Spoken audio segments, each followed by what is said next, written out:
Question number 1 on the AB mini quiz wants to know the equilibrium constant expression. So remember, it's product over reactant. That's why we're usually looking for a high equilibrium constant, meaning a lot of products being formed. And remember, any coefficient becomes an exponent. So I think it's easiest to go ahead and write the correct one and then look at your choices. So NO2 would be squared, and it would be over the product of the two reactants, N2 times O2, with O2 also being squared. So the one that matches that is C. Number 2, which statements are true for reaction at equilibrium? Forward and reverse reactions both continue, yes, but they're continuing at equal rates.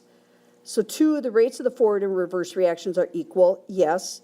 The concentrations of reactants and products are equal, no, they certainly don't have to be. They can be, but often they are not. So only 1 and 2 have to be true for each reaction at equilibrium. Number 3, the manufacture of sulfur trioxide is represented by the following equation when a catalyst is added. Now remember, catalyst is added to affect rate. It does not affect equilibrium. So the rate of the forward reaction increases and that of the reverse reaction decreases? No, that would affect equilibrium. Both forward and reverse reactions increase with the catalyst. B then says that, and that's true. C, the value of delta H increases? No, that remains the same because, again, if we change delta H, we would not only change the rate, we would change the yield. And D, the yield of sulfur trioxide increases? No, catalyst doesn't affect the yield, only the rate. Number 4, the equation for a reversible reaction used in industry to convert methane to hydrogen is shown below.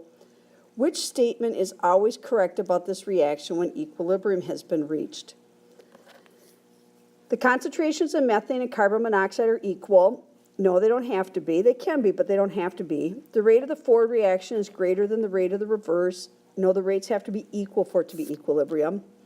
The amount of hydrogen is 3 times the amount of methane. Now, this seems plausible because you look at your molar ratios, and it is 1 to 3, but that's just the amount that they're consumed at. That does not mean those have to be their equilibrium concentrations.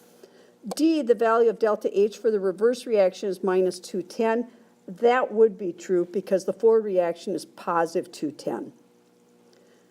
Number 5, the following equilibrium is established at 1700 degrees. If only carbon dioxide gas and hydrogen gas are present initially, sketch on a graph a line represent rate against time for the forward reaction and the reverse reaction. Well, the forward reaction has to be coming down with a negative slope because your forward reaction is when you start with the reactants, and so their concentrations are going to decrease. The reverse reaction has to start at 0 because there's no product initially. It said you started only with those two reactants. And then both lines need to show an exponential curve showing that the rate slows over time. And so they initially had this marked as a 7-mark question. I'm not quite sure how you get 7 marks out of that.